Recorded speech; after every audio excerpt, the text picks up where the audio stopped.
बाग के एक कोने में एक गुलाब का पौधा था। गुलाब का पौधा बाग के दूसरे कोने में होने के कारण उधर ना बच्चे कूदते और ना ही तितलियां मंडराती थी। इस वजह से गुलाब का पौधा उदास रहा करता। एक दिन उधर एक तितली उड़ती हुई आई। तितली को देखकर गुलाब का पौधा बहुत खुश हुआ। गुलाब ने खुश होकर कहा, प्यारी तितली, तुम्हारा स्वागत है। तुम जितना रस चाहो मुझसे ले सकती हो। तितली खुश होकर बोली, शुक्रिया गुलाब के पौधे। तितली अब हर रोज़ गुलाब का रस पीती और वहीं गुलाब के पंखुड़ियों पर सो जाती। धीरे धीरे गुलाब और तितली की दोस्ती बहुत गहरी हो गई। गुलाब का पौधा तितली को दुनिया की सबसे खूबसूरत तितली समझता था और तितली गुलाब के पौधे को दुनिया का सबसे खूबसूरत पौधा समझती थी। तितली हर रोज़ गुलाब के पौधे पर मंडराती और अपना नाच दिखाती। गुलाब का पौधा खुश होकर झूमने लगता और अपनी सारी पंखुड़ियों को खोल देता और फिर तितली गुलाब का रस पी लेती। इस तरह दोनों खुशी खुशी रहते। एक दिन इत्तेफाक से तितलियों का एक झुंड उधर आ निकला। वह सब की सब बहुत हसीन थी। उनके पर रंग बिरंगे और नाजुक थे। उन पर बहुत सुंदर चित्तियाँ पड़ी हुई थी। तितली उन सबको देखकर उदास हो गई क्योंकि तितली उन सब की तरह हसीन नहीं थी। इसके पर नाजुक तो थे मगर उनका रंग ना सुर्ख था, ना नीला और ना ही कोई और रंग। तितली के पर बस सफ़ेद थे। तितली और गुलाब का फूल बड़ी हैरानी से उन्हें देखने लगे। तितलियों का ये झुंड बाग के इस कोने में सिर्फ पल भर के लिए रुका और फिर आगे बढ़ गया। इन तितलियों के इधर आ जाने से तितली और गुलाब की जैसे अचानक से ज़िंदगी बदल गई। अब तितली और गुलाब पहले की तरह खुश ना रहे। तितली को आज पहली मर्तबा मालूम हुआ कि दुनिया में इससे कहीं ज़्यादा हसीन तितलियाँ मौजूद हैं। तितली का दिल टूट गया। गुलाब का पौधा भी अपनी दोस्त को उदास देखकर उदास हो गया। प्यारी तितली, तुम उदास क्यों हो? तितली ने कोई जवाब नहीं दिया। गुलाब के पौधे ने फिर से कहा, प्यारी तितली, तुम उदास ना हो। तुम भी उन तितलियों की तरह ही बहुत हसीन हो। तितली ने उदास होकर कहा, नहीं, मैं उनकी तरह हसीन नहीं हूँ।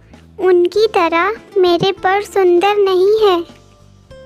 आज तितली ना पहले की तरह गुलाब के इर्द गिर्द मंडराई और ना इसकी पंखुड़ियों पर बैठकर रस पिया। दिन भर दोनों चुप चुप रहे और फिर रात हो गई।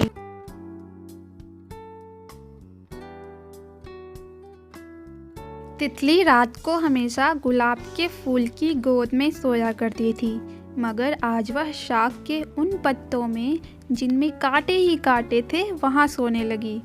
गुलाब के पौधे ने तितली को कांटों के बीच सोते देखकर कहा, प्यारी तितली, वहाँ कांटे ही कांटे हैं, तुम्हें चुभ जाएंगे। तुम हमेशा की तरह मेरी पंखुड़ियों पर सो जाओ।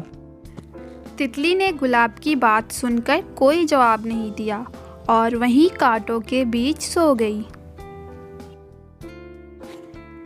इसी तरह कुछ दिन और रात बीत गए। तितली गुलाब के पौधे से दूर दूर ही रहती। गुलाब का पौधा तितली से बात करता पर तितली उसके बातों का कोई जवाब ना देती। एक रात हर तरफ खामोशी छाई हुई थी। सभी जानवर और पक्षी सो रहे थे मगर गुलाब का फूल जाग रहा था। उसे नींद नहीं आ रही थी।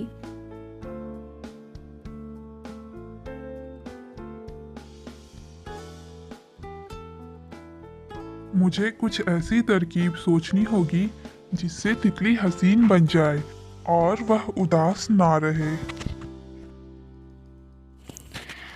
आधी रात गुजर गई मगर फूल अब भी सोच रहा था। फिर उसके जहन में एक तरकीब आई। गुलाब ने झुककर तितली की तरफ देखा। तितली इससे थोड़ी ही दूर शाख के हरे पत्तों में बेखबर सो रही थी। गुलाब के फूल ने अपना सारा जोर लगाकर अपनी पत्तियों को सिकोड़ना और अपने नाजुक रगों से सुर्ख रस खींचना शुरू किया।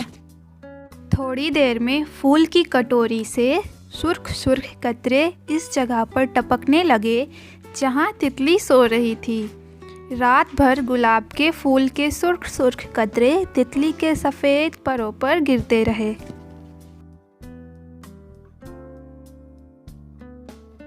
सुबह जैसे ही तितली की आँख खुली, इसकी नज़र अपने परों पर गई। तितली खुशी से चिल्ला पड़ी। इसके पर उन तितलियों के परों से भी ज़्यादा सुंदर थे जो कुछ दिन पहले इधर से गुजरी थी। तितली समझ गई कि यह सब गुलाब ने किया है। तितली गुलाब से खुश होकर बोली, शुक्रिया गुलाब, तुमने मुझे उन तितलियों से भी ज़्यादा हसीन बना दिया। मैंने ये सब अपनी दोस्त को खुश करने के लिए किया। तुम अब उन सब की तरह ही बहुत हसीन हो और तुम्हारे परों से मेरी खुशबू आती है जो दुनिया की किसी भी तितली के परों से नहीं आती। तितली ने खुश होकर गुलाब के फूल को शुक्रिया कहा और वो दोनों फिर एक दूसरे के साथ खुश रहने लगे।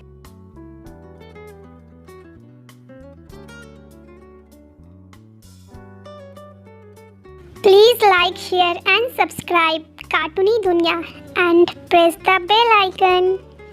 Thank you.